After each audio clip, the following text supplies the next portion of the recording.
بسم اللہ الرحمن الرحیم۔ السلام علیکم پیارے دوستو۔ آخر حضرت موسیٰ علیہ السلام نے پیغمبر یوسف کی قبر کھود کر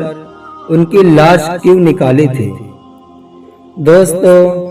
جب کبھی بھی ہماری دنیا کے اتہاس میں آنے والے سب سے مشہور پیغمبروں کا ذکر کیا جاتا ہے تو ان میں حضرت یوسف علیہ السلام کا نام تو ضرور لیا جاتا ہے، کیونکہ حضرت یوسف علیہ السلام ہماری دنیا کے اتہاس کی ایک ایسی شخصیت ہیں کہ جن کو مسلمانوں کے ساتھ ساتھ یہودیوں اور عیسائیوں میں بھی بہت زیادہ مانا جاتا ہے، کیونکہ جہاں ایک طرف ان کا ذکر پوری تفصیل کے ساتھ بائبل میں موجود ہے تو دوسری طرف مسلمانوں کی سب سے مقدس کتاب قرآن مجید میں بھی ان کے نام سے پوری ایک سورت ہی موجود ہے، جن میں اتار چڑھاؤ سے بھرپور حضرت یوسف علیہ السلام کی مکمل زندگی کو بیان کیا گیا ہے۔ اب مسلمانوں اور دوسری قوموں کے درمیان حضرت یوسف علیہ السلام کے سلسلے میں فرق صرف اتنا سا ہے کہ ہم مسلمان تو ان کو حضرت یوسف علیہ السلام کے نام سے جانتے ہیں، مگر انگلش کنٹریز میں رہنے والے لگ بھگ سارے کے سارے لوگ ان کو یوسف کی جگہ جوزف کے نام سے پکارتے ہیں۔ فی الحال دوستو، آج کی اس ویڈیو میں ہم بات کریں گے کہ حضرت یوسف علیہ السلام کی قبر کے بارے میں، کیونکہ حضرت یوسف علیہ السلام کی قبر سے متعلق اتہاس کی کتابوں میں کچھ ایسی حیران کر دینے والی باتیں موجود ہیں کہ جن کو سن کر آپ بھی حیران رہ جاؤ گے۔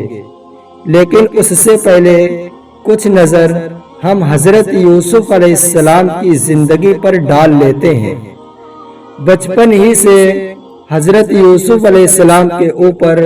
نبی ہونے کے آثار ظاہر ہونے لگے تھے۔ ایک دن حضرت یوسف علیہ السلام نے انوکھا خواب دیکھا کہ ایک سورج اور چاند اور 11 ستارے ان کو سجدہ کر رہے ہیں، تو انہوں نے فوراً آ کر اپنے والد حضرت یعقوب علیہ السلام سے یہ خواب بیان کیا، جس پر انہوں نے اپنے بیٹے حضرت یوسف علیہ السلام سے کہا کہ وہ اس خواب کے بارے میں کسی کو بھی نہ بتائیں۔ لیکن حضرت یوسف علیہ السلام بہت چھوٹے تھے، اس لیے وہ اپنے والد کی حکمت نہ سمجھ سکے اور جا کر اپنے سوتیلے بھائیوں کو خواب بتا دیا۔ حضرت یوسف علیہ السلام کے بھائیوں میں سے ایک نے کہا کہ خواب میں چاند، سورج اور 11 ستاروں کا مطلب سجدہ کرنا، اس کا مطلب یہ ہے کہ سورج سے مراد ہمارے والد حضرت یعقوب ہیں اور چاند سے مراد ہماری ماں اور 11 ستاروں کا مطلب ہم سبھی سوتیلے بھائی ہیں۔ تو اس کا صاف مطلب ہے کہ یہ یوسف ہم سبھی بھائیوں کو حقیر سمجھتا ہے اور ہمیں والد کی نظروں میں گرانا چاہتا ہے۔ بس اسی دن سے ان سبھی بھائیوں کے اندر حضرت یوسف علیہ السلام کی نفرت بیٹھ گئی، اور پھر ایک دن موقع پا کر وہ سبھی بھائی حضرت یوسف علیہ السلام کو دور ایک ریگستان میں لے کر گئے، اور وہاں لے جا کر ان لوگوں نے حضرت یوسف علیہ السلام کو بہت زیادہ مارا پیٹا، جس کی وجہ سے حضرت یوسف علیہ السلام کافی زخمی ہو گئے۔ ان کا ایک بھائی تو حضرت یوسف علیہ السلام کو خنجر سے قتل کرنا چاہتا تھا، لیکن بڑے بھائی نے اسے ایسا کرنے سے روک لیا، اور پھر حضرت یوسف علیہ السلام کے زخموں سے خون صاف کرنے لگا۔ ساتھ ہی ساتھ اس بڑے بھائی نے اپنے چھوٹے بھائیوں کو سمجھایا کہ اب یوسف کو معاف کر کے انہیں گھر واپس لے چلو، لیکن بڑے بھائی کی ایسی باتوں پر سبھی چھوٹے بھائی غصہ ہونے لگے، اور قریب تھا کہ یہ سبھی بھائی مل کر حضرت یوسف علیہ السلام کے ساتھ اس بڑے بھائی کو بھی قتل کر دیتے۔ اسی لیے بڑے بھائی نے موقع غنیمت سمجھ کر کہا کہ چلو یوسف کو قتل تو نہ کرو، لیکن اسے کسی ویران کنویں میں ڈال دو۔ یہ سن کر سبھی بھائیوں نے حامی بھرتے ہوئے حضرت یوسف علیہ السلام کو اپنے ساتھ لیا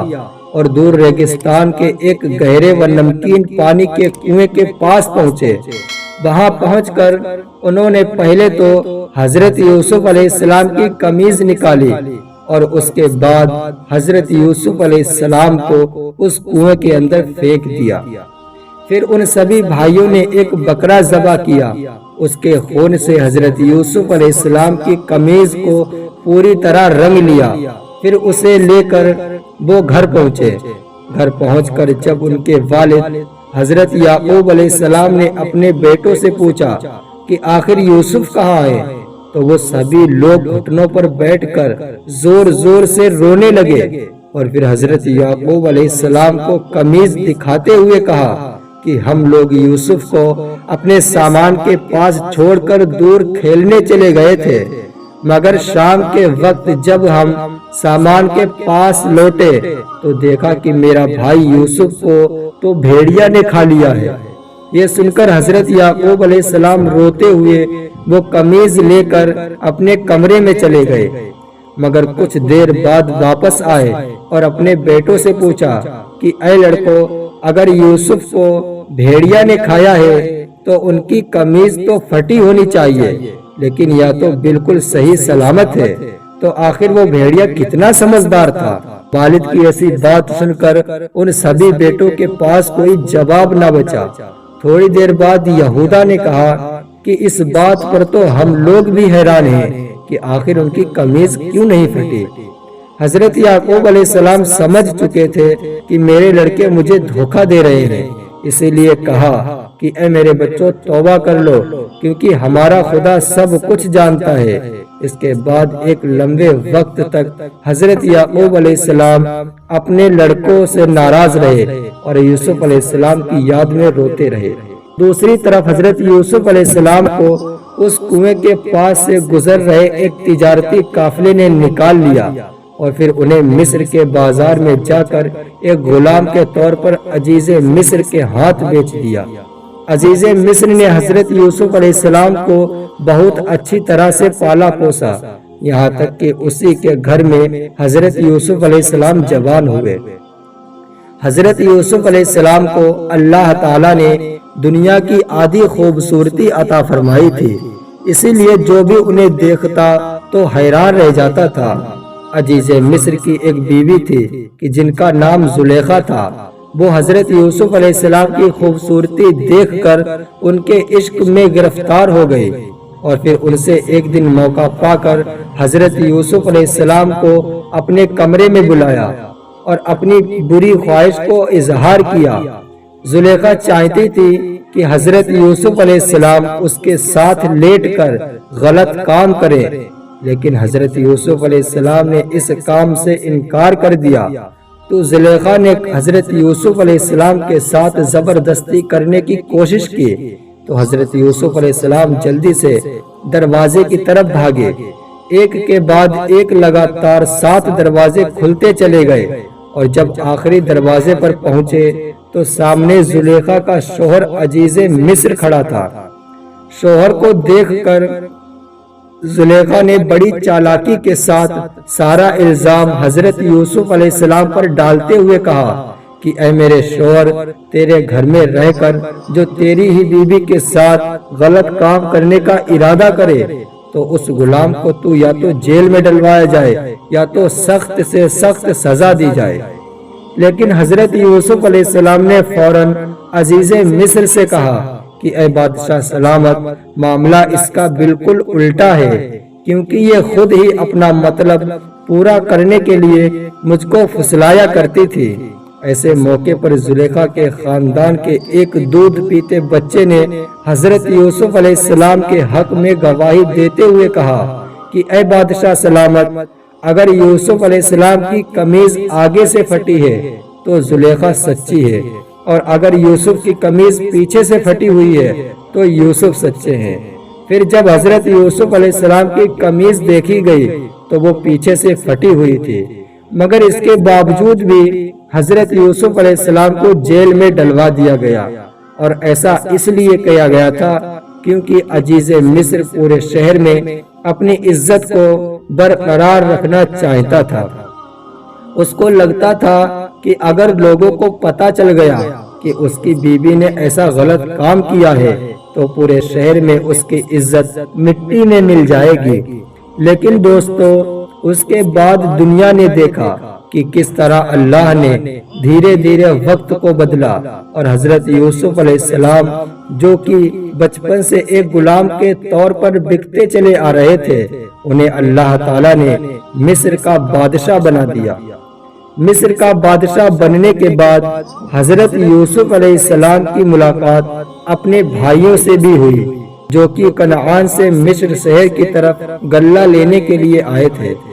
اور پھر بعد میں بھائیوں کی مدد سے ہی حضرت یوسف علیہ السلام کی ملاقات اپنے والد حضرت یعقوب علیہ السلام سے ہوئی تھی، اور حضرت یوسف علیہ السلام سے ملاقات ہی کی وجہ سے حضرت یعقوب کی آنکھوں کی روشنی بھی واپس آ گئی تھی۔ اب دوستو، اگر بات کریں حضرت یوسف علیہ السلام کی وفات کی تو آپ کو بتاتے چلے کہ حضرت یوسف علیہ السلام نے تقریباً 120 سال کی عمر پائی،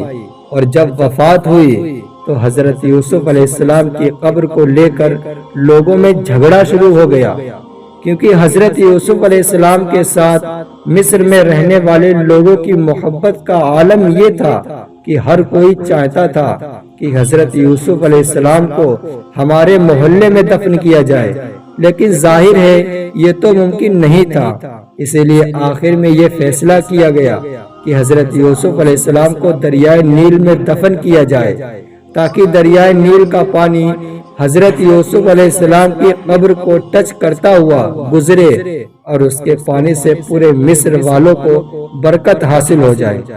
لہٰذا حضرت یوسف علیہ السلام کا جسم مبارک ایک سنگ مرمر کے صندوق میں اچھی طرح سے بند کر کے دریائے نیل میں دفن کر دیا گیا، کہ جس دریا کو آج کے دور میں بہت سارے لوگ نائل کے نام سے بھی جانتے ہیں۔ دوستو، آپ کو بتاتے چلے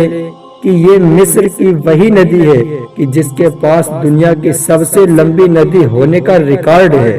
فی الحال لگ بھگ 400 سال کا ایک لمبا عرصہ گزرنے کے بعد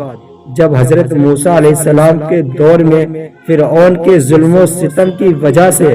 اللہ تعالیٰ کی طرف سے بنی اسرائیل کو مصر چھوڑنے کا حکم ہوا، تو ساتھ ہی حضرت موسیٰ علیہ السلام کو یہ بھی حکم دیا گیا کہ وہ حضرت یوسف علیہ السلام کے تابوت کو بھی دریائے نیل سے نکال کر اپنے ساتھ لے کر جائیں۔ لہٰذا اللہ تعالیٰ کے حکم پر حضرت موسیٰ علیہ السلام بنی اسرائیل کے ساتھ مصر سے حضرت یوسف علیہ السلام کا تابوت بھی لے کر نکلے، اور بعد میں اس کو لے جا کر فلسطین میں اسی جگہ دفن کر دیا گیا کہ جہاں پہلے سے حضرت یوسف علیہ السلام کے باپ دادا کی قبریں بنی ہوئی ہیں۔ دوستو، اگر ویڈیو اچھا لگا ہو تو ویڈیو کو لائک کریں اور چینل کو سبسکرائب کر لیں تاکہ ہر ویڈیو کی نوٹیفیکیشن سب سے پہلے آپ تک پہنچ جائے، اور انشاءاللہ ملتے ہیں اگلی ایک نئی ویڈیو میں۔ تب تک کے لیے السلام علیکم ورحمۃ اللہ وبرکاتہ۔